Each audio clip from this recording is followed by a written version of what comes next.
Among many ongoing projects, the Goschenhoppen Historians operate 2 museums of Pennsylvania Dutch folk culture at Redmond's Hall, Green Lane. Hi, I'm Bob Wood of the Goschenhoppen Historians. Welcome to the museums. Come on in. The first museum we'll visit today is on the 3rd floor, so there's a bit of a climb up steps. We first entered the Ziegler Parlor, so named for the Ziegler pipe organ, one of 4 known to exist. Built in nearby Skippack by John Ziegler in about 1830, it was for home use. This room exhibits some furnishings of the good room, or Stube, of a more well-to-do Goschenhoppen resident.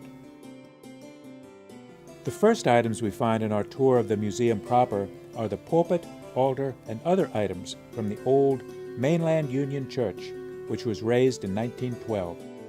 The Goschenhoppen folk region was settled almost exclusively by Germanic immigrants with farming heritage. They were farmers. The museum has an excellent collection of 18th century, that is the 1700s, farm implements and tools.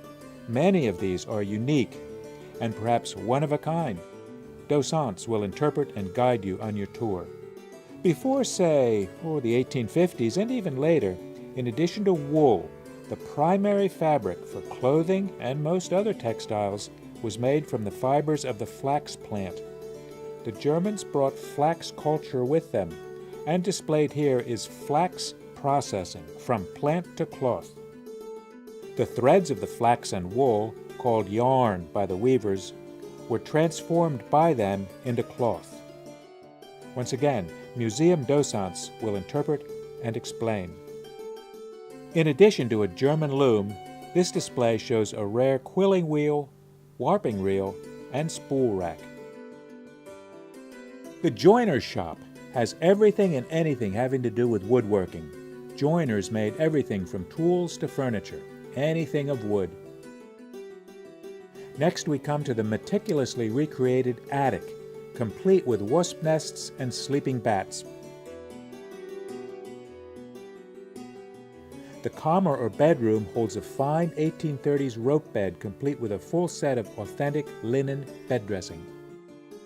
Next on our tour we come to an 18th century hearth kitchen.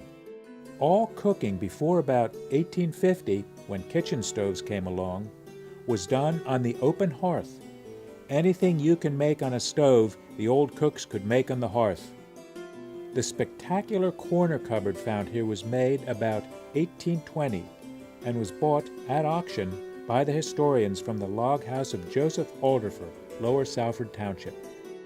Coming up in time, we next find a mid-19th century parlor set up for a Sunday afternoon social visit and a little quilting by the ladies as the children played underneath the quilt. This room's furnishings reflect the gradual change of the 18th century German stove room to the Victorian-era parlor. Also on display nearby is a very unique collection of 18th and 19th century farming hand tools. Some of these items are perhaps one of a kind. Rounding out the tour, we arrive at a late 19th century kitchen, complete with early kitchen stove. The furnishings here reflect the mix of old 18th century domestic tools and furnishings alongside the newer store-bought things, such as tinware. On the ground floor of Redmond's Hall is housed the Henry Dryhouse blacksmith shop. Dryhouse had his shop in the village of Hendrick Station. This room was created to house his complete collection of tools donated to the historians in 1992. The Country Store Museum recreates an early 20th century country store. Fixtures come from the Niantic store, and much of the stock comes from the Hereford store when that business sold at auction. The museums are open Sunday afternoons, 1:30 to 4, April through October, except major holidays.